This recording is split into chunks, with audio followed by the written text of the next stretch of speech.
The Nikon AF-S FX 35mm f1.8G is a wide standard, large aperture prime lens made to complete the mid f1.8G lineup.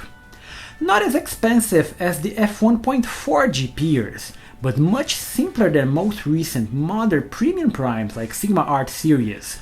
This 35 lens is interesting for the great performance and ease of use, much like all Nikkor lenses, made to always be with you.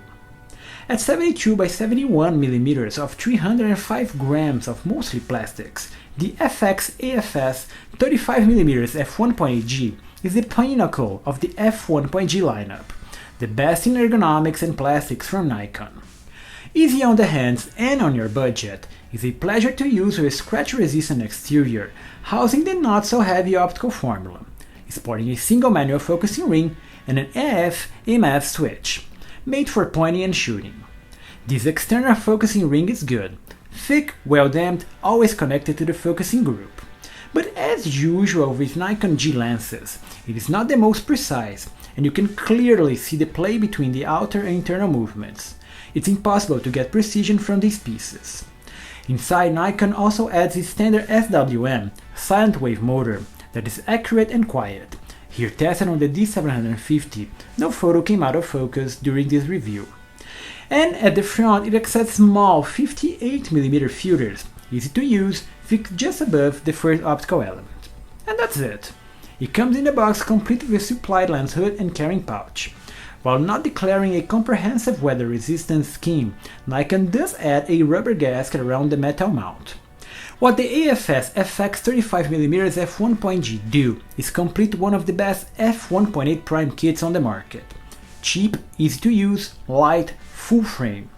So let's see on its image quality if it also delivers the goods, just like its f1.8G peers.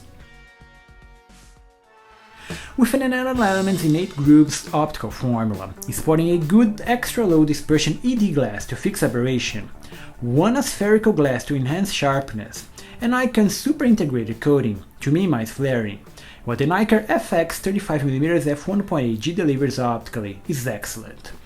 Yes, this is a high-performance prime lens. Even wide open at the not-so-extreme f1.8 aperture, the details are delivered across the frame, great to publish high-fidelity shots of low-light street photography, short depth of field portraits, and creative shots, great to prepare to the always with you DSLR. Here tested with 24MP D750, it was easy to come home with almost 20% of my shots as keepers on a single evening of photography around Manhattan streets.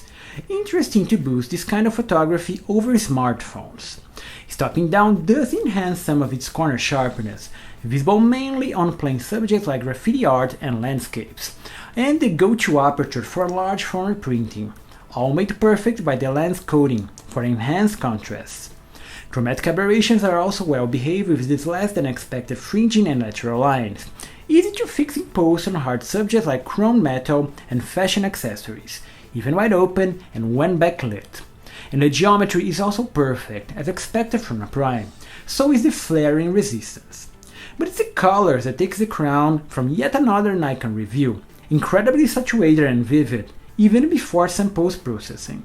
It's awesome to get smooth transitions of the sky, street art, sunsets and skin tones, all made better by the D750 large RAW files.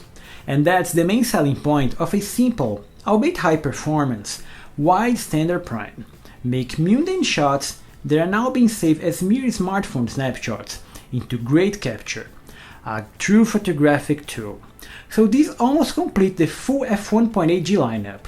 I'm yet to test its 24mm prime, of great, easy to use, low cost, accessible Nikon primes, and deliver great value for the money. So if you're looking for a great street lens to pair with your Nikon FX camera, this can easily be it. It's not flashy as f1.4, it is not artistic, it is not stabilized, but it gets the job done. So just add one on your kit, and nice shooting!